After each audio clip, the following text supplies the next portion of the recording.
Ladies and gentlemen, a very warm welcome to all of you. Thank you so much for joining in yet for another power packed, very exciting webinar that would be led by a very dear friend, Nitin Sisodia, on behalf of X Monks, which is an ecosystem that brings to you the world class coaches, the world class leaders, and the experts in their own domain for personal transformation and leadership development.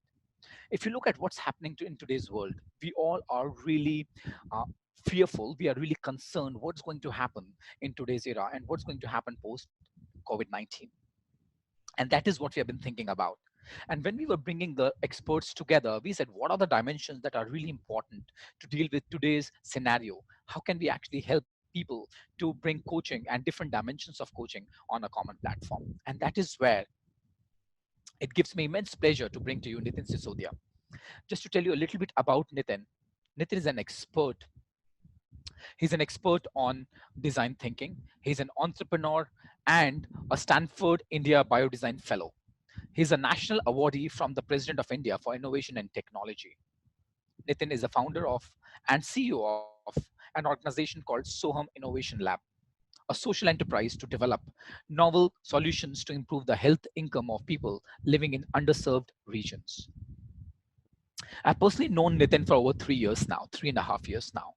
And all the conversations that I've had with him, every time when I interact with him, I grow more respect for this individual, for what he has to offer, the kind of clarity of thought that he has to serve the people, to serve humanity at large. Every time when you speak to him, you'll never find him depressed because he has some amazing and innovative ideas to bring to you. And when I was talking to Nitin, and Nitin said, you know what?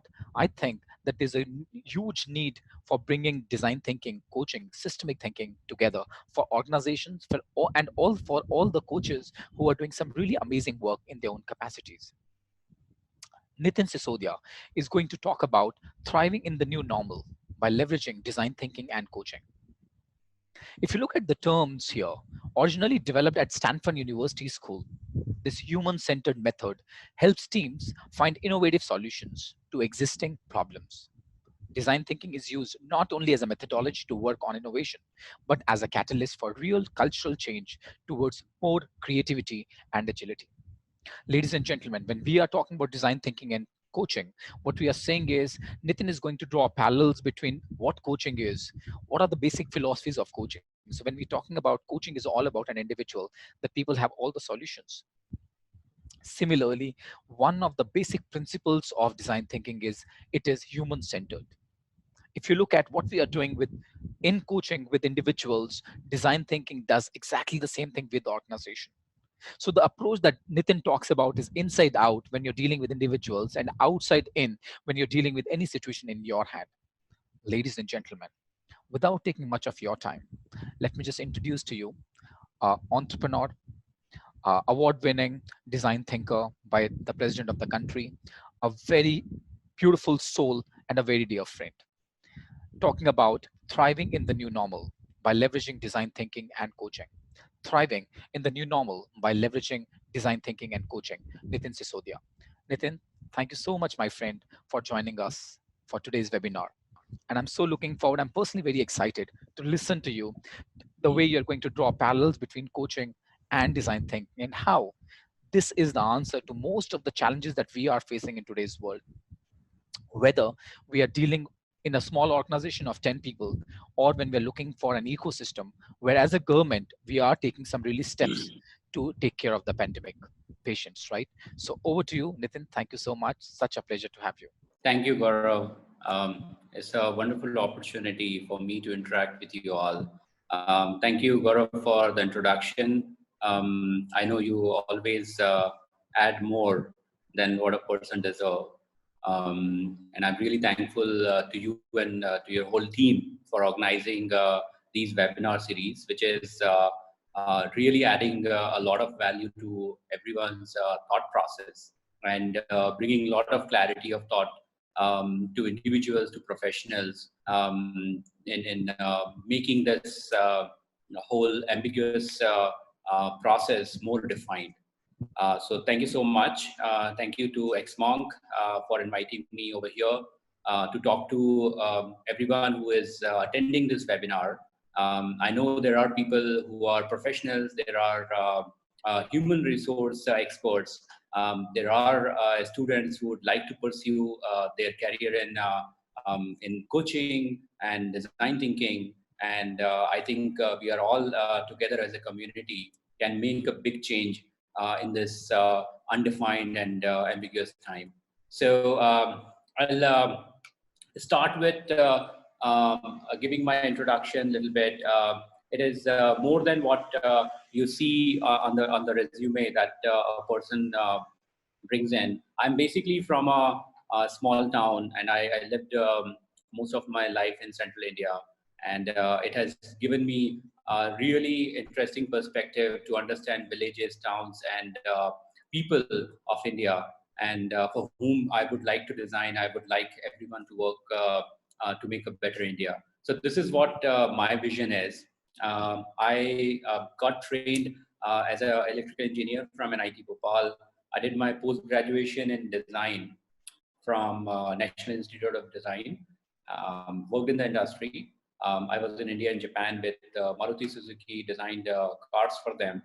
Uh, but as we get newer opportunities, new thought process as the time changes, I got an opportunity from Department of Biotechnology to go and study at Stanford University uh, in biodesign, and that is where I got an exposure to a very new way uh, of doing things, of finding the new opportunity in the existing world. So the traditional design process that I learned at National Institute of Design, and then I further practiced in the industry, I realized that there is something more to that. There is something which is not only solution oriented, but there is something which can define the problem better, so that it becomes a more efficient process. So that is what Stanford has taught me. And as I was a fellow from the government, so I came back and I got an opportunity to work at All India Institute of Medical Sciences. I spent 2 years over there looking at various type of needs, applying design thinking process to some of the very critical medical problems of India, not only in tertiary care centers, but also in primary healthcare centers in villages. And that really opened me towards the type of situation we are in terms of healthcare.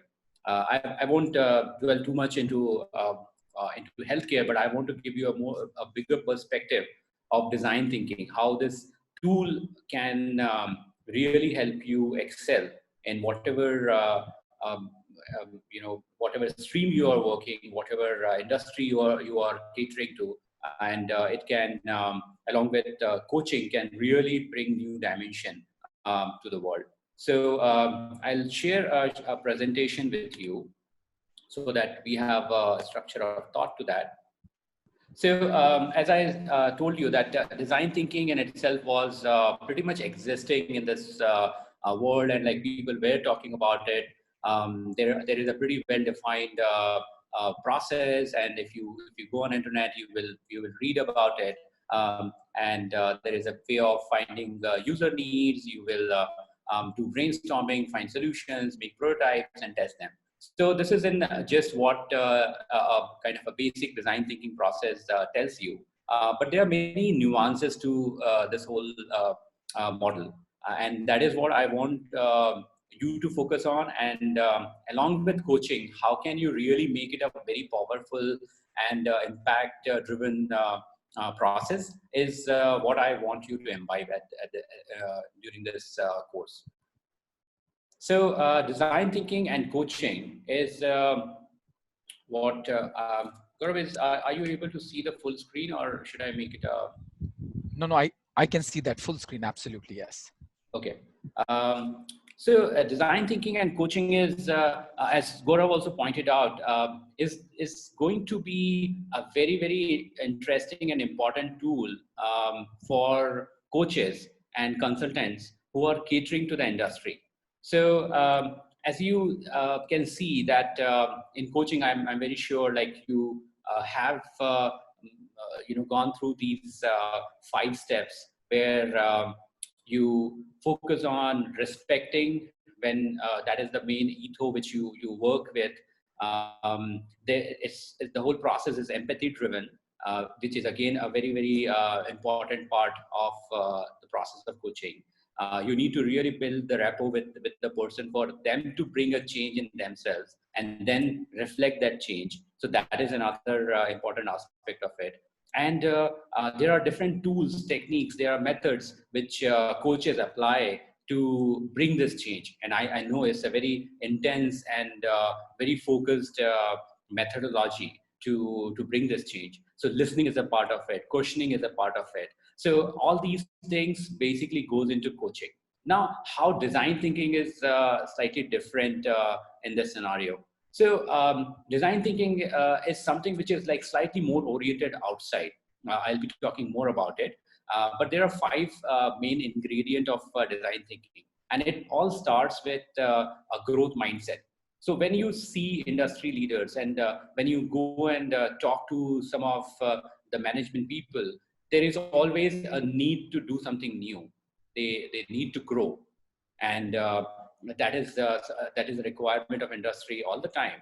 Now, how to achieve that growth is what design thinking enables them to do. Second point, which is very important, which is similar to coaching, is empathy. Now, design thinking teaches you empathy, and it is not just about yourself, but it is about how do you reflect the empathy or your observations in the outside world. Now, for that, you really need to connect, and you really need to bring out your sensibility in the scenario. Also, you really need to have a designer mindset. Now, what is a designer mindset? So as you can see, there are individuals who can shift from one mindset to another. Like comfortably, they can be analytical. At the same time, they can be a bit emotional. They can understand the need of the art. They can understand the system. As we are coining the term systemic thinking, they have a much better grip on a system, on understanding it from different perspectives. So I think that mindset is something which is important.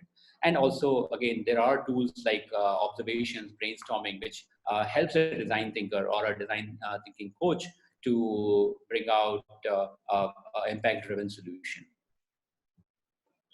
Now, as you can see it here, that and also Gaurav pointed out that it's an inside out and outside in approach which coaching and design thinking brings out. So as coaches and as people connected to this field, you are already aware of the inside out process. But what is an outside in process? Like how can you reflect outside when you can see things around you and can then actually imbibe it or can convert that into some valuable insights? So I think design thinking is something about that. There are various divergence and convergence points, just like coaching. But here, you really have to deal with information. You have to deal with data at times. You have to go out in the field and do observations. So all those are important parts of design thinking. Now, coaching gives you a chance to find out internal opportunities. Like you really dwell inside and then you understand what are your constraints, what are your strengths, and then you basically bring out the real opportunity inside you. And design thinking is something which is more outside driven. You look outside, you find a pattern, you look at needs, you find the most feasible need, you do market driven needs, and things like those. I'll be giving you examples during this session so as for you to better understand the whole concept.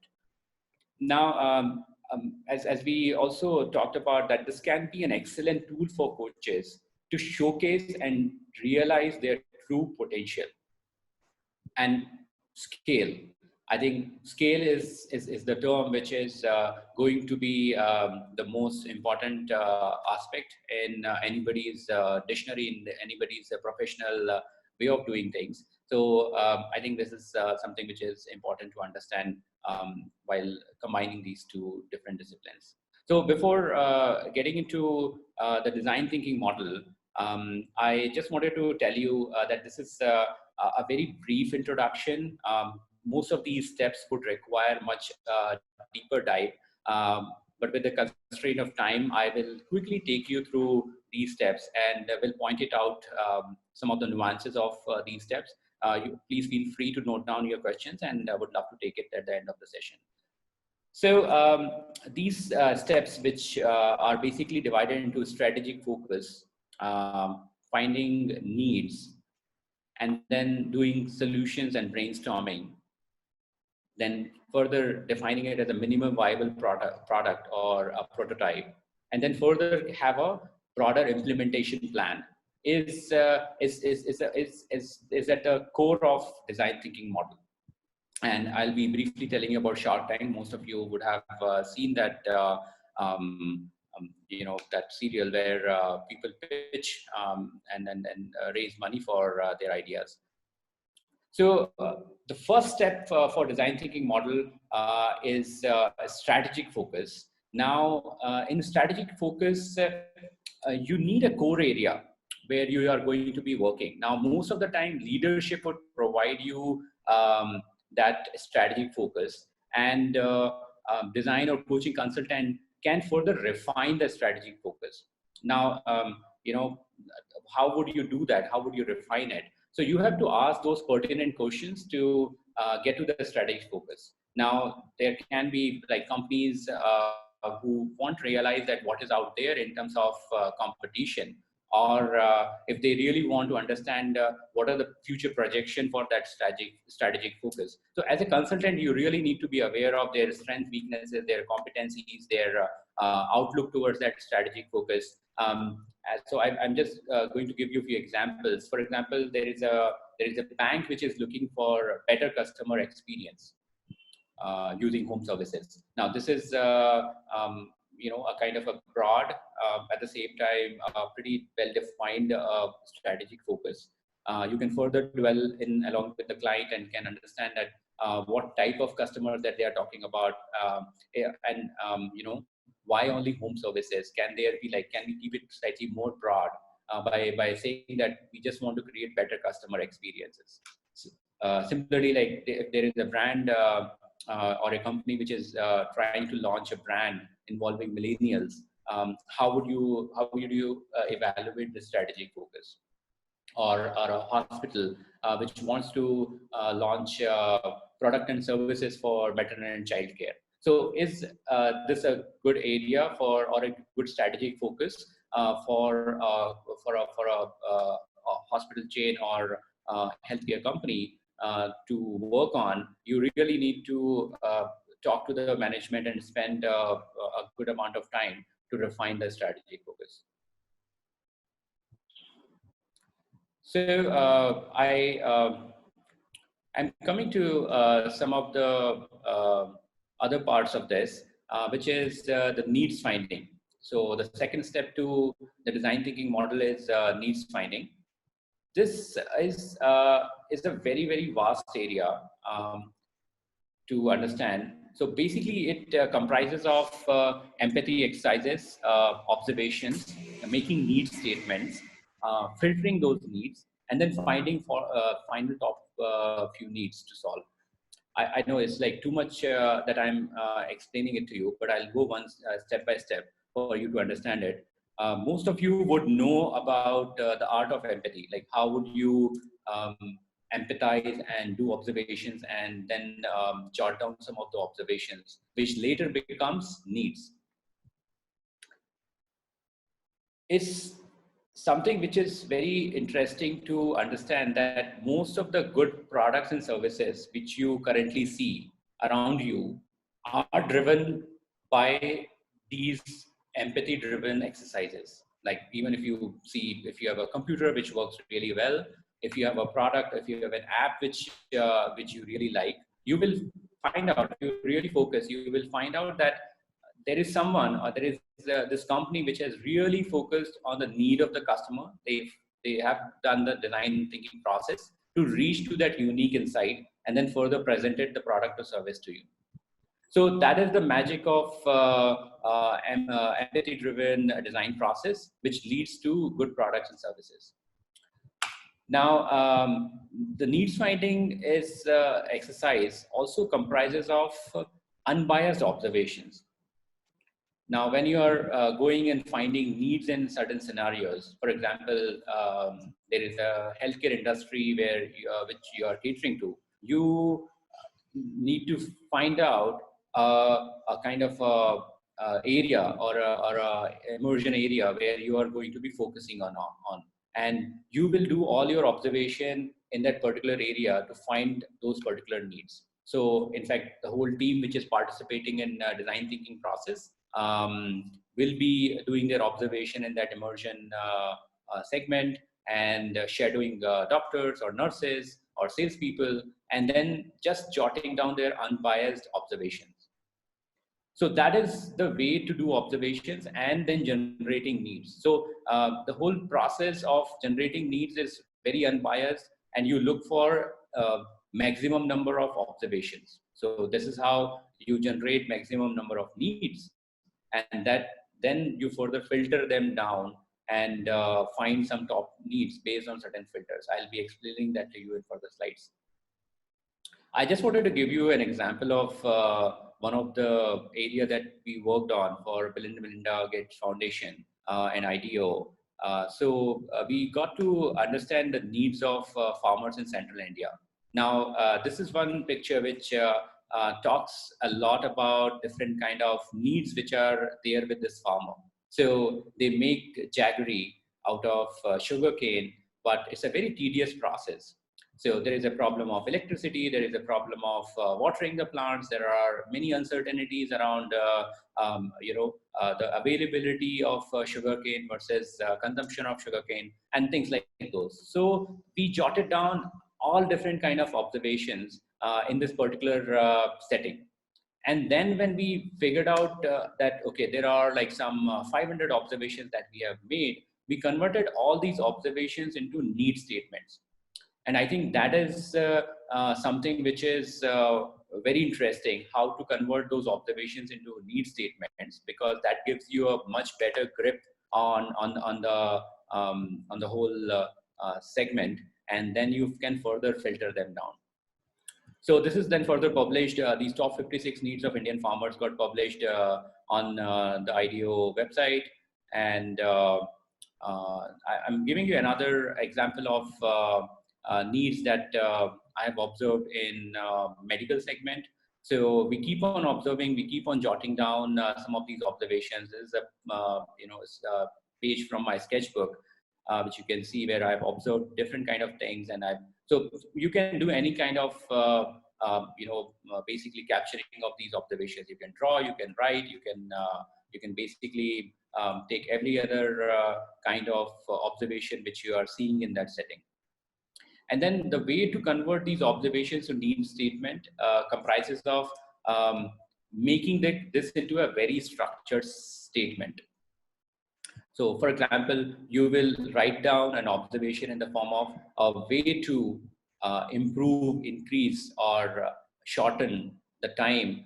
And you will define the clinical situation. You will define the key stakeholders. So maybe like there is certain process, a better way to do something so that it will help a clinician, or it may help a nurse to save their time. In order to, then again, there will be further that you are going to achieve this intervention. But this whole statement will not consist of any solution. So that is what the beauty of a need statement, that it is not solution driven. It is like pure description of a scenario with an explanation to each of the component which goes into a need. So this is something which is very interesting, that this is not being generally brought out, that how important is to state the need properly in any of the design thinking process. So obviously, like when you go out and do observations, you may come up with hundreds of needs, like whosoever the client is. And I'm sure like most of us are capable of finding hundreds and hundreds of needs if we start focusing on some strategic area. Now, can we solve all of them? No, it's not possible. So what could we do? So there is a kind of a process that we do. We jot down all these need statements. We do an intuitive screening on all these needs. So we see each and every need and say whether it is a potential need or not. And you can involve the management of the company. If you're consulting for a company, you can involve the marketing, sales, and different stakeholders to further narrow it down to a smaller number. And then you will do a more focused filtering by using the filter of market impact, if it is a healthcare need, then clinical impact, and how it is going to decrease mortality or morbidity, or if it is a product company, how it is going to increase the market share, and if there are IPs involved in it. We further take feedback from the expert to bring it down to the top final 50 needs. And then there comes the team priority or the company priority, and that will give you a very succinct and a very, very focused top three needs. Now, these top three needs have come out of a process, and which is like very intense in a way, because you have observed it, you know what are the insights, you know what are the impacts that it can create, you know what are the important stakeholders are like putting their money on it. So it's very refined and it's very precise to solve. So this whole design thinking, which I just told you about, looking at the strategic focus area, doing observation, and finding need statements and needs, and then further filtering it, is one of the core part of a design thinking process. This is another example which I wanted to showcase. So this is a company, this is a multinational company called as Zeiss. Most of you would be familiar of it. They have immense technologies and expertise in vision technology. They have a unit of spectacles here in India, in Bangalore, and they reached out to us with the brief that they want to make $2 glasses. Now, that was the brief which is being given to us. But as design thinkers, we dwelled on it. We did our own research. We involved their team. We did like a lot of immersions in the field, and we came back to the management, and we reoriented them towards the real strategy focus in this scenario. So we realized in our research that it is not the problem of cost because of which people are not able to get spectacles in rural areas or unserved areas. It is basically the problem of travel.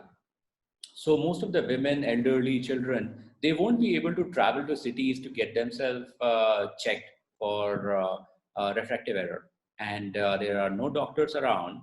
And even if they have to buy a spectacle, they have to travel back, and they have to spend more than the cost of the spectacle on just traveling. So this is something which is very unique.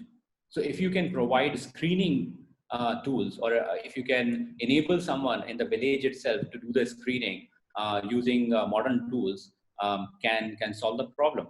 And at the same time, you have to design a supply chain around it. So what we did is we designed this whole program, which is called an Aloka Vision program, in which the customer remains in the village, nobody travels. Our local entrepreneur is semi-trained in assisting a remote optometrist to conduct tele-screening. They do the screening, they find out what is the error of the person, and if they require further intervention, they visit the doctor. But if it is a normal prescription, the spectacle basically travels back to the person in any remote village of India using India Post. So this is something which is very unique. Like we re-strategized, we refocused on the need statement, or the focus which is being given to us, and we designed the solution along with the industry which is catering to, which wants to basically cater to a rural and semi-urban market. And so far, we have done 1.25 lakh screenings. 40,000 people have received spectacles. So it's a pretty intense exercise that we have done in the last couple of years with them. This is another need which which our team have found in clinical setting or child development clinic of AIMS. So a parent walked in with their 5-year-old son and said, he's not able to speak. And when the doctor examined the child, he said he's not able to hear, that's why he's not able to speak. And it was a very sad moment for everyone in the room. And I was present there, and later on when I looked at the data, I realized that there are 100,000 such babies are born every year in India, and they remain undetected till very late and eventually lose their speech for lifetime. And this is something which can be changed just by doing a simple screening with obviously a sophisticated tool, and you can really provide a good opportunity for education and employment to this child, which is now living a life of disability. So we decided to design a technology, and we further got a lot of recognition for that. But I just wanted to emphasize on the design thinking process in this project, that we kept on doing the design thinking steps. We did our observations, we jotted down those needs, and this particular need has come out of our some 500 observations, and we knew that this is a very high impact need, and we solved that particular need. So there is a lot of importance in solving the right need, in really defining the need for the industry, and then basically doing this whole process. So there are a million great ideas, but there is one right idea. So that's a pretty solution-oriented statement. Uh, but if I would need to say it differently, it will be, there are a million great needs, but there is one right need to solve, because you can't solve every need. So you have to choose the need very carefully for you to put in your time resources to solve it. So this tool of design thinking enables you to do this process. I'll come down to the next step, which is the solution or the brainstorming. Now, this is a fun part of it, because the strategy focus or doing needs finding is something which is more research oriented, where you have to spend time on doing the impact analysis, doing the right need analysis, and then reaching to the right need. So most of the hard work or research work is being done, and then you orient the team to do brainstorming. This basically comprises of different steps where you generate ideas. Now, is idea generation, you know, uh, is idea generation something which can be taught to people? I believe that yes, it can be taught. Everybody can generate ideas, and I have seen people coming up with fantastic ideas which has changed the industry. And so that belief we have to really build in to the teams for them to generate more and more number of ideas. So the whole idea of brainstorming is to put in more and more ideas on the board. So how we do it, like we put a lot of sugar on the table, we put chocolates, we put a lot of coffee in the room, and we start generating ideas on those unique needs that we found out, those unique insights that we found out around that particular strategic focus. So the number of ideas, the more number of ideas are there, the better it is. That is what the concept of brainstorming is. We inspire people to build an idea on someone else's idea. So you can very well steal the idea from someone else and then can further build on it. So it's a closed room. You can do whatever thought process you want to do with those ideas. Then we also give some pauses in between. We then further resume the brainstorming session. So it's a very interesting way of building on it, and you will be surprised if you do some brainstorming sessions, that the type of ideas that you can generate with the help of a small set of people. So the next part is the minimum viable product or prototyping. Now this is another part where I think not everyone gets comfortable, where they have to make a prototype, because people think that it requires physical stuff. You have to do 3D modeling and things like those.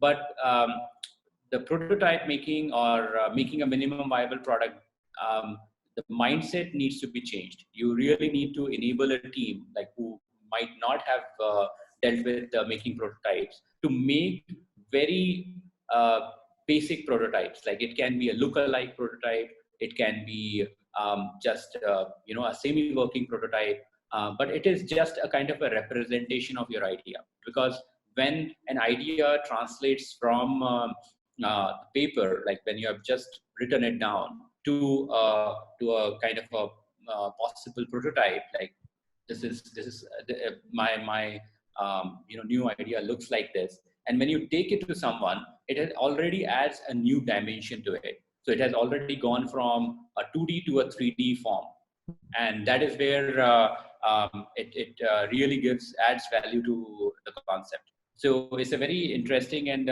fun exercise of creating minimum viable products, or very basic prototypes, and enable the team with junk. So we make prototypes with all kind of junk. We just imagine that this is something which looks like this, and we combine it with rubber bands. And like if it's a physical prototype, if it's a digital prototype, then also we do some kind of a kind of a PPT model, and present it to different people or stakeholders or users, and get a quick feedback on it. So the concept of minimal viable product or prototype is that you should fail early, and you should fail fast. So this is something which is very important for all of us to understand, that we have to understand the concept of failure. So it is not for you to succeed. For you to succeed in the end, you have to fail early. So if you have like some 10 very good ideas with you, you have to kill the other 9 ideas based on user feedback, based on some of the other viability angles. So believe in like fail early and failing fast. I think that really saves time and energy. So this is what we tell teams, and this is what my mentors have told me throughout. So I try to make those smaller prototypes, or smaller concepts, and take it out in the market and get very quick feedback, and then realize that whether it can work and whether it can give me the real ROI. Further, it comes down to the broad implementation model. I know it's like we have already done or churned too much of information. We have done strategic focus alignment. We did needs finding exercise, which is again a very rigorous part, where we looked at some of the need statements. We get to understand how to filter those need statements, and then reaching to those final 3 or 4 needs. We then further pick those needs, and then did brainstorming on top of it, using different methods. We make some viable prototypes, and we tested it with the user. So it's already a lot of things have been done around an idea. Now, how would you implement it? Like most of the business leaders would tell you that if it is like, the business model is not correct, then maybe like some of the very finer concepts might fail. So you have to enable the team to do an implementation plan or a model. So this is something again very important for us to understand, that it is not just about um, finding a need or finding a solution, but it is also about the business modeling around the idea, which will enable a team or an industry to find the real return on their investment. So there are different kind of business model canvas that you can use. Basically, it comprises of these common factors, where you will be thinking about key partners who will be partnering with you. What are the key activities that you would be doing in this idea? Like what are your responsibilities as an industry or as a venture that you really need to do? What are the key resources that you would require? What are the different stakeholders which are involved in it, and what is the value proposition for each one of them? So this is again very important for a small team or a set of people, strategic people in a company to understand that they have to think like entrepreneurs. It's an entrepreneurship process that they have to do, and they should make it viable for the company to invest in an idea like this. You also need to understand the customer relationship, how it is going to help in that. How would you build a customer relationship on top of it? What are the different channels for distribution that you are going to use? What are the different cost structures around this product or service or whatever idea you have built in? And what are the revenue streams?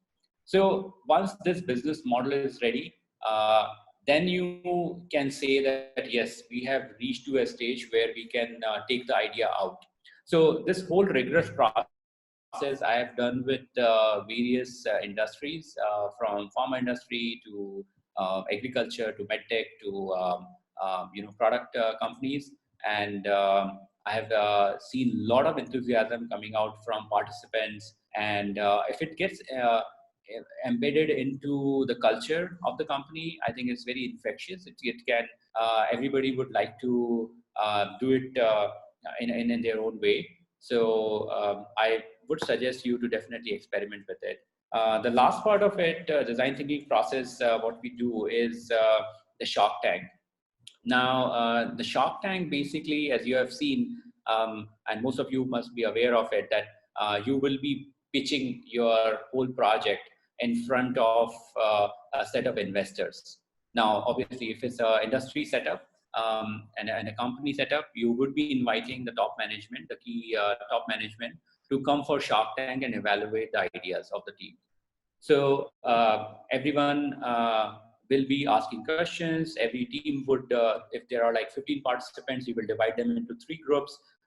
Each group would be having owning of one idea, and they will be, making prototypes. They will be making business model canvas and slide decks, and they will be pitching just like entrepreneurs to the top management.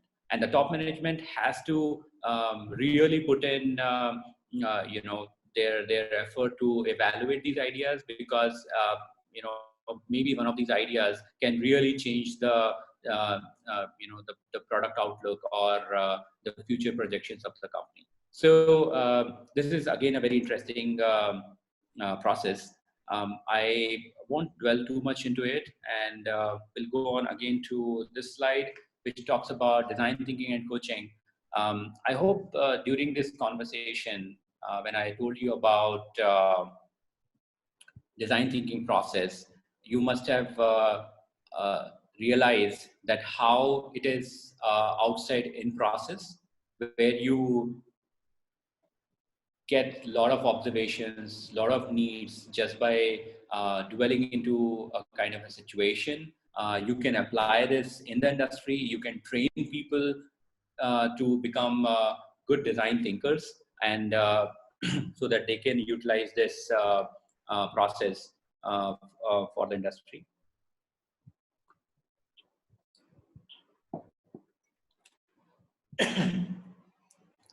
So coaching is again a very important part, and as we already talked about it, that's an inside out process. And if you combine this inside out process of coaching with design thinking, I think it can be a very comprehensive tool for leadership to adopt in their work culture. And this is an excellent tool for coaches to achieve their true potential and scale their operations. So this is what I have for you at this moment, and I think I can take questions at this moment, and Yes. would love to interact Thank you more. so much, Nitin, for bringing one perspective to what we are talking about, that how we can integrate leadership, how we can integrate design thinking and coaching to take leadership development to a different level altogether. Now, here's one question: how does one integrate design thinking process and coaching methodology? Very pertinent. It's very important that you design the tool in a way that it should not interfere with each other. Uh, so what I feel is that coaching is a very intense process where you have to work on an individual and you really need to evolve them and then make them realize their true potential. So I guess once the team is ready, once your coaching process is done, this is an addition or an add-on to the coaching process that you can integrate, you can offer to the industry, saying that this is not just about transformation of leaders, but also bringing out some tangible value in form of product or services or whatever is their strategic focus that you can bring onto the table, and then further extend your coaching sessions to the design thinking sessions, and then culminate in a way that it gives a holistic perspective. Thank you. There's one question: can design thinking be used in MSME industries? Oh That is yeah. one question. That is one question. Another question is, if you have used this in pharma industry or manufacturing industry, if you can give an example of for that as well. So you can combine these two, three questions. One is talking about pharma and manufacturing, and the other one is, have you tried this with MSME industries? Yeah, no, absolutely. I think this is a great question about MSME, and if you're talking about MSME, you must be already aware of design workshops that is being conducted by NID, National Institute of Design, for the upliftment of MSME sector. So they give them a design outlook. So they conduct workshops for them. They rebrand some of their products, and kind of handhold them to understand the importance of quality. So that is the initiative that I know, and I have already seen design thinking making an impact in the MSME sector. So I can vouch for it that it can definitely make a great impact in MSME. But and also I think the more and more MSME realize the power of design thinking, differentiating their product by emphasizing on some of the features, like this design thinking process is a process which gives out unique insights about the users or about your product. So then you can better market the product, better position the product, and that is what is required for MSME at this moment. The other questions about the pharma industry, and the other industries, how they can adopt design thinking. So pharma, you understand that some of the critical needs of pharma is that how would they connect with their customer? Let's say the doctors who are basically prescribing the medicine, or how would they create impactful programs for the patients, those who are using or those who are going to consume their medicines. So it's a big need for them. In fact, I've conducted at least three big pharma companies that I have worked with, and I see a big need of design thinking workshops for them, where they are very open to include this in their marketing and sales process, and they have seen very good turnout of very excellent tools, which is creating very good impact for them. Thank you. How can design thinking be used in molding the culture of an organization? That's an interesting question. Yes, absolutely. So um, it's a I think I would love to take this as a strategic focus sometime, though nobody has come to me with this particular, strategic focus and then asked me to innovate or do design thinking on this. But this is a very, very important area where coaches and design thinkers can make an impact, because culture is what defines an industry. It can bring out people who can it can bring out insights which are very unique to the culture, about teams, about people who can work together, who can really come together as great teams. So yes, why not? Like, design thinking can be used to bring out culture. So think about it. The steps that I told you about, if the strategic focus is to change the culture of a company, what would be the kind of observations or need statements that you would make? Would it be around environment, changing the environment? Would it be around changing the communication between people? Would it be, there can be needs around having the proportion of work life balance, the proportion of empathy inside the company. So there are like n number of things you can observe within that culture, which you can prioritize and find out those top three things which a company can focus on, so that it becomes either a better, a more innovative company, or may get a fantastic um, returns from their sales team, or better connect with their customers. So definitely it is possible. Thank you. And now here is a question which is directly linked to the theme that we have been speaking about, that how can this be used in the COVID-19? So how does design thinking fit into the space of new normal? The MVP design supposes that people know what they need and prefer. However, we now operate in a space of not knowing, right? Mhm. Yes, very important question for all of us, that how design thinking can be used in the COVID-19 situation, or when the boundaries are not defined, or when we don't know what is going to come to us, or how some industry is going to change.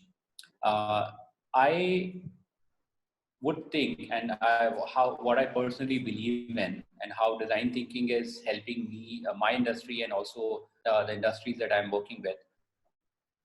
We are able to live in the ambiguity, or define the ambiguity better, though we are doing it for a shorter span. We are not projecting our thought process, or like our mm, uh, strategies for the next 5 years, or 2 years, or 1 year. We have some short-term strategies that we could design with the help of design thinking. That, well, fine, these are the very immediate needs, top three things that I can do to sustain in this environment. So that is the short-term goal that you can define better with the design thinking process. Otherwise, everything is coming to your head. You know, like, what are the challenges in front of you. You know what are the payments that you need to make, and so many other challenges that are there. But what are the top three things that you are going to do so as to sustain better? So those goals can be defined. And in terms of long-term opportunities also, there is the design thinking can help. So if there is an industry which is, let's say, working, as having a restaurant business, is working in the food business, how can they reorient their resources to utilize those resources for another opportunity area? Now, design thinking can really help them do this. This is what is required at this moment. That how can they sustain at this moment, and second is like, how can they project their resources and available context to define the next long-term strategy. Another brilliant question. It says, is design thinking more customer centric or more employee centric? That is one. Another question is, I understand that design thinking is more customer centric.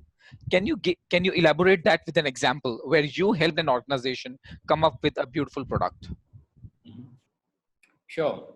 So there are different products and services which are being designed through Soham Innovation Lab. One of the example I've already given you for our Loka Vision program, which we are really proud of, because there are unique insights that we could find in the same setting, and we could define the needs of the customer or the user, and also of the industry, and then create a system which is benefiting the company, which is benefiting the user in remote areas. And we designed certain tools to enable this ecosystem. So it is not just about um, the service, but we also designed certain tools. So we designed a telemedicine tool, which is enabling this communication between the local entrepreneur and the optometrist. We designed some of the optometry kits, which are like very easy to carry. So these optometrists who are earlier carrying a big box, very heavy box to the remote areas, if they want to conduct a camp, it is now just some 500 600 grams, and they can just travel with that. So some of these products that we understood that this is what is required, and we designed it. So this is one of the example. Apart from that, obviously we are doing a lot of work with technology and product. So you can see that one of the product which we designed for newborn hearing screening is already being used in multiple hospitals. It's a fantastic tool which can be used by healthcare workers in any remote corner of India. It does not require electricity. It is a gold standard technology which is used in the US or UK. So it is as precise as that, and it is at the one-fifth the cost of the product that we have designed it. So that is what how you realize products once you have good insights and you have a clarity of thought about it. Thank you. There's another brilliant question. It says, how can one integrate a design thinking mindset in our coaching sessions? So obviously, you really need to spend some time understanding the design thinking process, and have to do this a couple of times. Design thinking along with a consultant, or go through some of the need statements, and conduct those sessions to solve it. So I guess practice is what is required. In along with coaching, definitely once you get a hang of the process, it is not something which is very difficult. Coaches can easily adopt it and make it a part of their practice.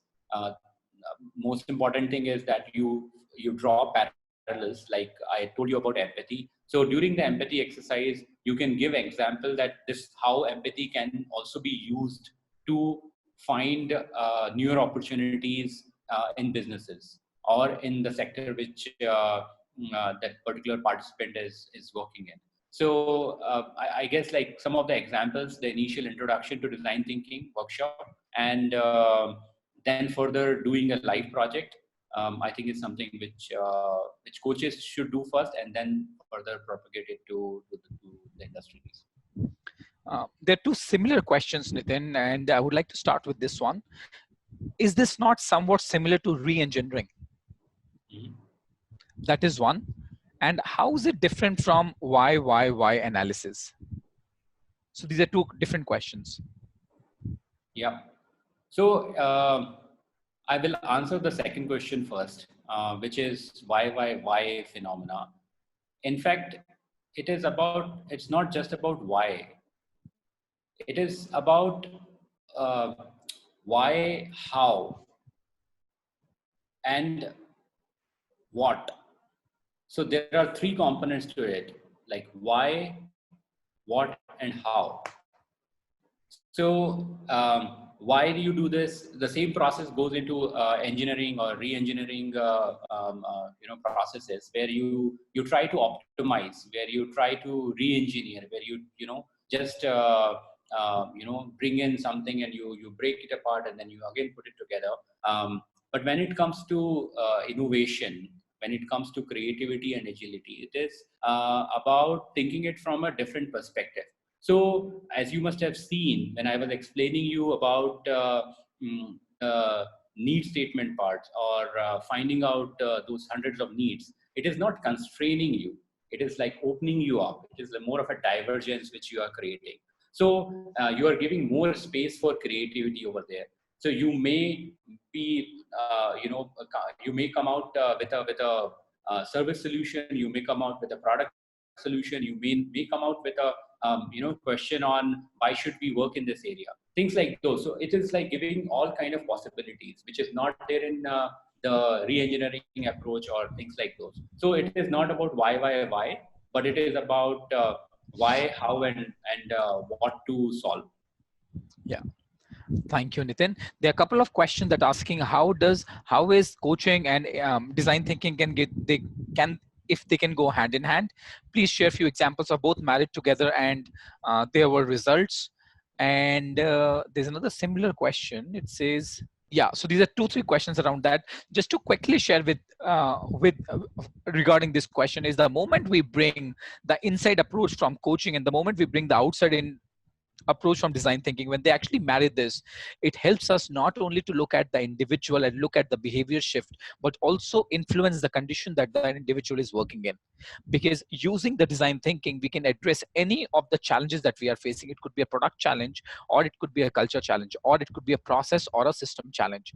However, when we are dealing with the coaching, it helps the other person to get acclimatized with that system and the process that we are dealing with. What it means is that rather than looking at an individual from an individual point of view and starting to understand that how can I bring a shift in the behavior, we start, when we integrate the design thinking and coaching together, we start to bring in the perspective of systemic thinking. And I think that is what the power of bringing design thinking and coaching together to take the organization to the next level. Nitin, there's one more question. What are some of the examples of not so obvious needs? And I understand that this is already 8:32, ladies and gentlemen. This is the last question that we are going to address, and then we'll try and understand. We'll try and address the other questions either through blogs or by organizing more webinars. So my sincere apologies for that. And that's the last question, Nitin. What are some of the examples of not so obvious needs? Because many needs should not go through identification process, in my opinion. So yes, not so obvious needs. Sometimes when you look at some of the non-obvious or obvious observations, that you may feel that it's very obvious because it comes in front of you every day or every you will just see it and you won't see what is beyond it.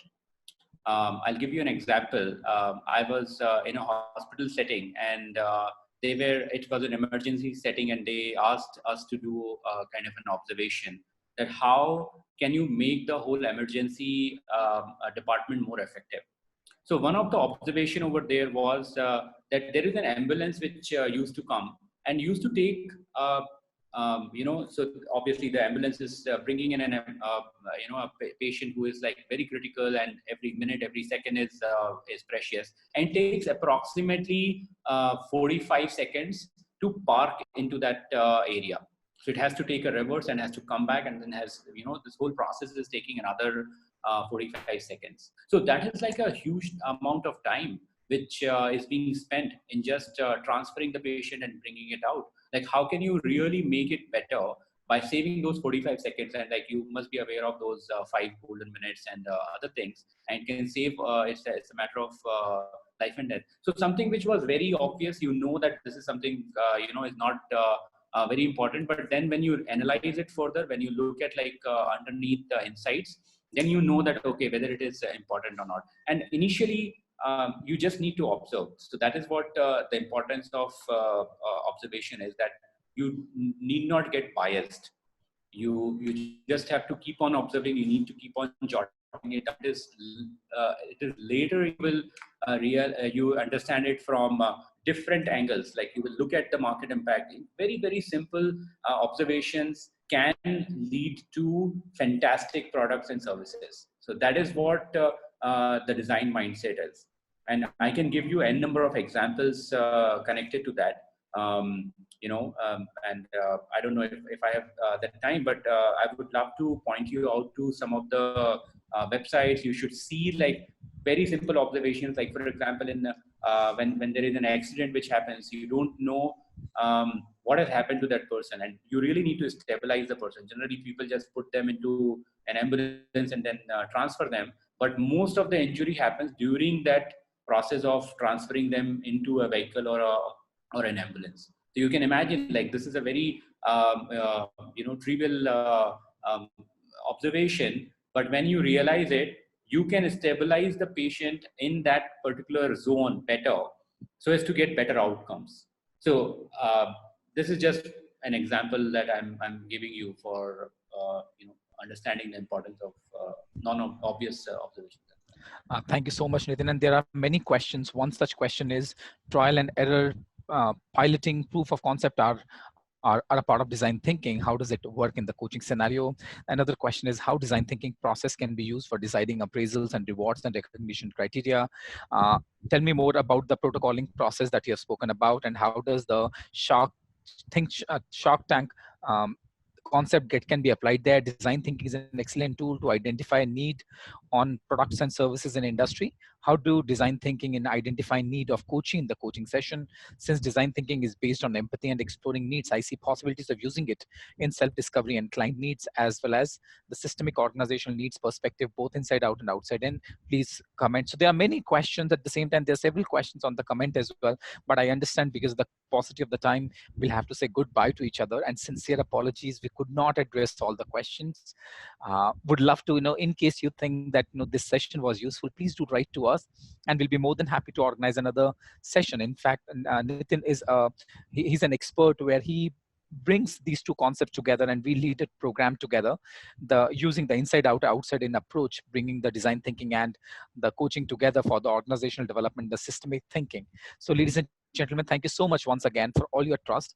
Thank you so much, Nitin. Thank you so much, my friend. Thank you, Always Gaurav. a pleasure having you on any of the platforms. Thoroughly enjoyed and had great insights and learning. Thank you. Stay blessed. Bye bye, everyone.